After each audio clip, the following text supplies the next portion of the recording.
A gente fazer uma parte aqui nesse nosso encontro para apresentar a vocês e ao pessoal de casa o bate-papo que eu tive com o Dr. Paulo Guilherme de Mendonça Lopes, que é um dos autores, ao lado de Patrícia Rios, do livro Justiça no Brasil, 200 anos de História.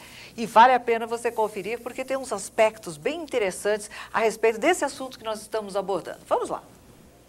Bem, eu estou folheando o livro Justiça no Brasil, 200 anos de História, de autoria de Paulo Guilherme de Mendonça Lopes e também Patrícia Rios. Está conosco o Dr. Paulo Guilherme, de quem eu quero saber como surgiu a ideia desse registro histórico. Tudo bem, Elizabeth? Esse livro, a rigor, era para ser editado ano passado, mas o material de pesquisa ficou muito longo, ficou muito grande, nós tivemos que diminuir, o livro estava muito grande, estava muito pesado, estava muito denso, tivemos que cortar. Por quê? 200 anos de justiça no Brasil foi comemorado no ano passado. Por quê? Com a vinda da família real para o Brasil, se instalou pela primeira vez o que seria hoje chamado um Supremo Tribunal Federal no Brasil, que foi a Casa de Suplicação. Então foi a primeira vez o Brasil teve uma justiça verticalmente completa, de primeiro ao último grau de jurisdição. E daí você considera que foi a instalação do judiciário no Brasil, que foi com a vinda da família real em 1808 para cá. A rigor, o livro devia se chamar 201 anos. Mas ia ficar meio esquisito, 201 anos. A gente deixou com 200 anos, que está muito bom aqui. E essa daí a ideia foi conjunto aqui no escritório. Vamos escrever, e acabamos escrevendo esse livro aí, eu e a Patrícia. E numa edição muito bem cuidada, né? Muito bonita realmente. A propósito, doutor, quem foi o Frei Henrique de Coimbra? Frei Henrique de Coimbra, como todos os portugueses, quando vieram para o Brasil, logo que chegou aqui o Cabral, ele já trouxe um ex-advogado consigo.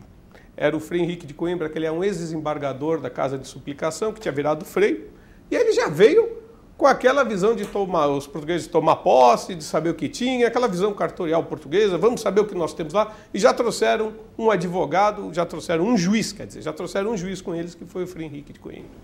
Quer dizer, e essa visão prosperou? Prosperou. Porque depois, quando veio Martim Afonso de Souza, Martim Afonso, quando já veio para a colonização, ele chegou em São Vicente, ele já tinha poderes, também tinha poderes de juiz, e de lá começou a instalação da justiça no Brasil. Teve a relação da Bahia, a relação do Maranhão, mas naquela época a justiça no Brasil era muito complicada. Primeiro porque um país desse tamanho e pouco povoado, já fica difícil você administrar a justiça. Outra coisa que você tinha, durante todo o Brasil colônia, os juízes não tinham garantias nenhuma. Então você não tinha o juiz não tinha direito a um salário fixo. Você podia a qualquer hora tirar o salário do juiz. O juiz não tinha as garantias da magistratura hoje, que ele é inamovibilidade, vitalicidade, irredutibilidade de vencimentos. Não acontecia nada disso com o juiz. Então o juiz ele ficava sujeito aos poderosos. Então você teve uma justiça muito fraca, muito corrupta, muito desacreditada na época do Brasil colônia. E tem mais, ainda é mais aquela que a gente estava conversando. Se você ia recorrer, era lá em Portugal. O teu recurso tinha que sair, imagina, em 1700 sair um recurso daqui, quanto tempo demorava para chegar em Lisboa? Então você não tinha uma verdadeira justiça, você tinha juízes, mas era uma justiça muito desacreditada. Com a vinda da família real, ela trouxe a Casa de Suplicação. Daí você já tinha a Casa de Suplicação de Lisboa, veio para o Rio de Janeiro, e daí você começa realmente a história do judiciário no Brasil.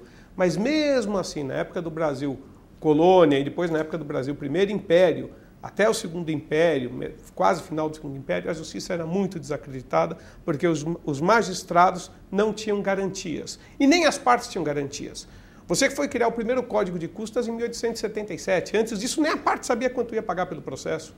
Então era uma justiça muito desacreditada. Você não tinha verdadeiramente justiça no Brasil. Arbitrária até, senhor? Arbitrária, corrupta e tudo mais. Tanto que você encontra no livro depoimentos de ex-juízes, ex-ministros, ex-desembargadores, falando que eles se sentiam felizes de não terem sido acusados de corruptos. Eles estavam super felizes do tempo que eles exerceram a judicatura não terem sido acusados de corrupção. E nem de maltrato às partes. As partes eram maltratadas. Daí, quando você instala a República, daí você começa a criar realmente uma justiça no Brasil. Quais os traços, assim, aí você começa a criar essas garantias para o juiz e elas começaram a ser aplicadas. Daí você tem a garantia, o juiz começa a ter garantia de inamovibilidade, vitaliciedade, exigibilidade de vencimentos. Daí o juiz começa a se sentir livre para julgar. Hoje em dia, o juiz ele tem a maior liberdade do mundo, ele julga o que quiser. Ele tem uma liberdade total, ele não tem que temer. Ninguém pode fazer nada contra ele. É a garantia da parte. Mais do que uma garantia do juiz, é a garantia da parte. Você sabe que o juiz não tem que ceder a pressões, porque não podem fazer nada com ele.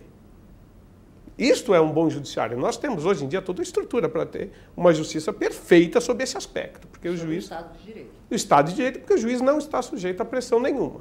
Bem, a propósito, com a redemocratização do país e a Carta de 88, o judiciário passa a ter um papel mais importante, na sua opinião? Sim, com a redemocratização do Brasil, o judiciário passou a arbitrar os conflitos entre legislativo e executivo, entre a população e o legislativo, entre a população e o executivo. O judiciário hoje em dia tem um poder muito grande, mas não é só isso que ele tem um poder muito grande, ele tem uma missão muito grande, porque a Carta de 88 ela estabeleceu algo maravilhoso, que é aquele artigo 5º fala dos direitos e garantias fundamentais. Então ele trouxe direitos importantíssimos para a pessoa na Carta Constitucional. Esses direitos passaram realmente a ser invioláveis, porque você pode garanti-los no Supremo Tribunal Federal. Então, hoje em dia, o judiciário ele foi chamado por uma missão hercúlea, e essa missão só tem crescido. Você teve que a Carta de 88 previu o Código do Consumidor. Com o Código do Consumidor, daí o cidadão passou a ter facilmente acesso ao direito dele. Ele passou a ter uma lei que a pessoa que vai comprar uma geladeira, uma máquina de costura, qualquer coisa, não sei mais se compra uma máquina de costura, mas quem vai comprar uma batedeira de bolo, qualquer coisa, ela tem facilmente o acesso ao judiciário. Você tem os juizados especiais de pequenas causas. Então, o próprio judiciário, o arcabouço jurídico criado com a Constituição de 88, o judiciário já existia, mas o arcabouço criado com a Constituição de 88, a demanda da população fez com que o judiciário começasse a crescer. E hoje em dia ele está tentando prestar o serviço que lhe exigem. Não sei, às vezes ele não tem os meios suficientes, mas ele está tentando. Isso é verdade, não podemos negar que eles estão tentando prestar o serviço que lhes é exigido. Quer dizer, quando o cidadão acessa mais facilmente o judiciário, o senhor acredita então que nós estamos diante de uma evolução da cidadania? Sim, uma época de plena cidadania. Hoje em dia, se você tem um problema com o teu aparelho celular, se você tem um problema com o teu carro, se você tem um problema com a tua máquina fotográfica, você não vai pensar duas vezes em deixar de acessar um PROCON e, se não der certo, em acessar um juizado especial de pequenas causas. Hoje em dia, ninguém perde tempo com isso. E muitas vezes não há nem necessidade de entrar no judiciário, apenas de citar que existe esse direito, eu vou recorrer, a coisa já resolve. Você já resolve porque a pessoa sabe. Ele realmente vai entrar, ele realmente vai ser atendido. Exato. E você teve o Código do Consumidor. Vai haver um desgaste na imagem. Então. Exatamente. O Código do Consumidor é um código maravilhoso, de amplo acesso, dá muitas facilidades à defesa dos direitos dos consumidores, inversão de ônus de prova e tudo mais. Então, realmente, as armas para exercício os meios para o exercício da cidadania estão aí, estão instalados. E é um trabalho que, não vamos falar em 200 anos, mas já são mais de 500 anos de trabalho para se chegar nisso daí, mas estamos chegando lá. Bem, eu quero agradecer ao Dr. Paulo Guilherme de Mendonça Lopes e recomendar a leitura do Justiça no Brasil, 200 anos de História.